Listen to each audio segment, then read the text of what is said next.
네, 안녕하세요.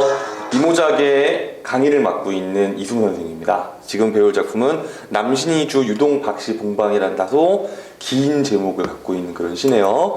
자, 이 작품은요, 자신의 삶에 대한 성찰을 보여주는 시인데, 일단 제목이 되게 특이하게 되어 있죠. 남신이주 유동박시봉방.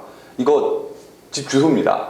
즉, 제목이 집 주소로 되어 있다는 거는요, 이 시는 마치 편지를 보내는 것처럼 되어 있다는 그런 뜻으로 이해해도 상관은 없겠습니다. 그래서 내신 같은 이제 그 학교 문학 수업할 때는 간혹가다 학교에서 이 편지글의 형식이다라고 가르치시는 분들이 있어요. 자, 그러나 지금 우리 뭐 EBS 책이나 혹은 지금 우리가 보고 있는 책에서는 따로 그거에 대한 언급은 없습니다. 아주 중요한 사항은 아니니까 그냥 알아만 두시면 될 것 같아요. 자, 이 작품을 이 도식을 통해서 일단 간단하게 정리를 먼저 한번 해보겠습니다.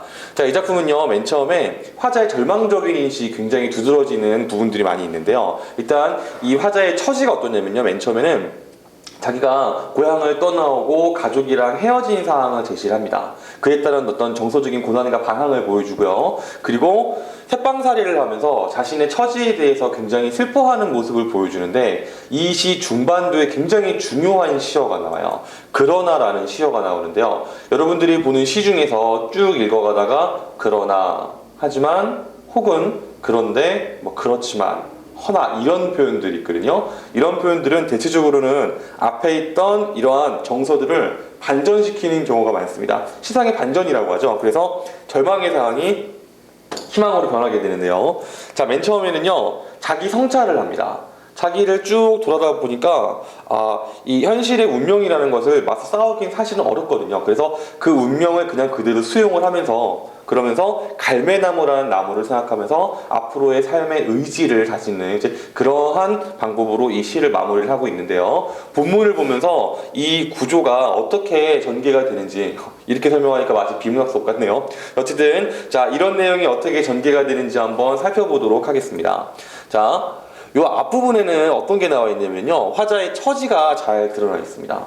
어느 사이에 나는 아내도 없고 또 아내와 같이 살던 집도 없어졌대요. 그리고 가족들이랑 다 떨어져 살고요. 저녁이 됐죠. 그리고 바람은 불고 추위는 점점 더해옵니다. 즉, 이 화자를 괴롭게 하는 시련들이 계속 닥치고 있습니다. 그러면서 이제 셋방살이를 시작을 한 거죠. 그래서 이 특수한 부분을 좀 이해를 해보면요. 자, 낮이나 밤이나 나는 나 혼자서도 너무 많은 것 같이 생각을 한대요. 이 표현을 이해하기 어려워하는 학생들이 있는데 사실은 간단한 부분입니다. 지금 나 혼자도 많은 것 같대요. 뭐가요? 관리하기가. 즉, 먹고 살기에 나 혼자도 많다는 뜻이에요. 즉, 자기 삶이 굉장히 힘들다라는 것을 이야기하는 겁니다. 그 다음 보겠습니다. 자, 디롱백이 북덕불이라도 담겨오면은 이것을 안고 손을 째고요, 제 위에 글자를 씁니다. 왜 이런 짓을 할까요? 그리고 또 뭐 계속 뒹굴뒹굴 놀죠. 깍지끼기도 하고서. 근데 이 모습들이 전부 다 뭐를 보여주냐면요, 무기력한 화자의 모습들을 보여주는 표현이에요. 그러니까 할 게 없으니까 그냥 제 위에다가 그냥 장난치듯이 글자 막 쓰는 거예요. 막 뒹굴뒹굴 하기도 하고, 그리고 멍하니 앉아서 나는 왜 이렇게 비읍시옷 같을까, 이렇게 생각을 해보는 겁니다. 자, 그래서 여기서 할 수 있는 거, 화자는요 지금요, 슬프다, 나 어리석다, 이런 직접적으로 표현하는 말들이 있죠. 그리고 지금 소처럼 연하여 새김질한다. 즉, 자신의 삶을 되돌아보면서 나 이렇게 병신 같았지, 이런 얘기를 지금 하고, 이런 생각을 지금 하고 있는 거예요. 자, 그래서 내 가슴이 꽉 메어올 적이며 내 눈에 뜨거운 것이 핀 괴일 적, 이거는 당연히 뭔지 알겠죠. 눈물이 흐르는 겁니다.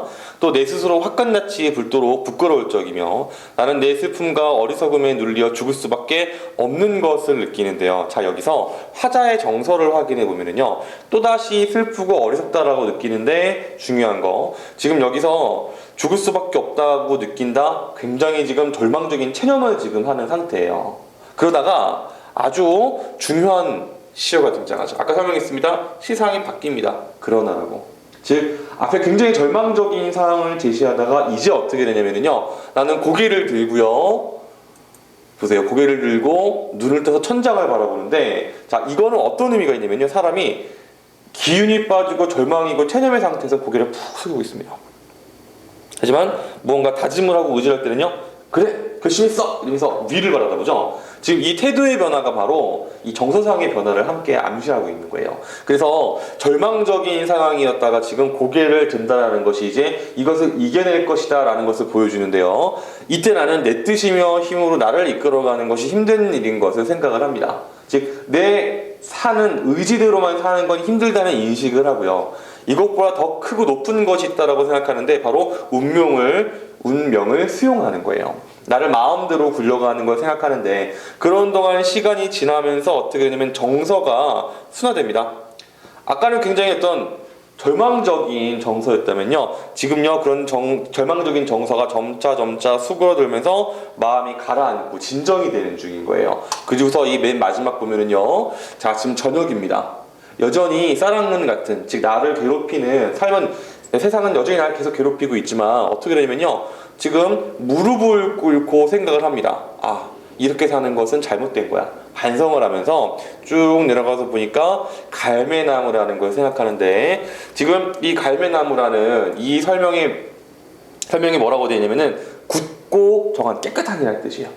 즉 굳고 깨끗한 갈매나무를 생각하는 이유가 바로 뭐냐면 내가 이렇게 살아야겠다. 너무 시련에 굴하지 말고 굳고 깨끗한 모습을 지키며 살아야겠다는 의지를 이 갈매나무라는 것으로 간접적으로 드러낸 거예요.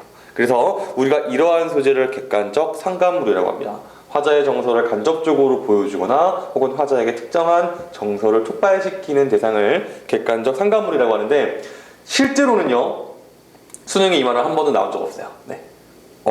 이런 말이 나온 적은 없고 그냥 정서를 보여준다 이런 식으로 출제가 되고는 합니다. 그래서 이 작품 여기까지 정리를 하고요. 자, 지금 출제 포인트를 보겠습니다. 지금 절망과 희망, 지금 그러나라고 해서 중간에 시상에 변화가 있었고요. 이거는 나머지 읽어보시면 됩니다. 갈매나무의 상징적인 의미는 어려운 상황 속에서 굴복하지 않겠다라는 의지를 보여주는 그러한 대상이에요. 자, 그 다음에 이제 문제 보겠습니다. 화자에 대한 설명인데 적절하지 않은 것은요. 1번, 자신의 가족과 고향을 그리워하고 있다. 왠지 1번은 적절한 것 같죠? 그죠? 하지만 이거 정말로 이런 문제는 함정이고 오해입니다. 이 수능에서 문제를 풀다가 선택지를 보면은요, 굉장히 맞는 말 같은 말들이 있어요. 꼭 맞는 말 같아요. 왜냐면은 가족이랑 헤어졌으니까 당연히 보고 싶겠지. 이런 추측을 하는데 우리가 문제를 풀 때는 절대 추측을 해서는 안 됩니다.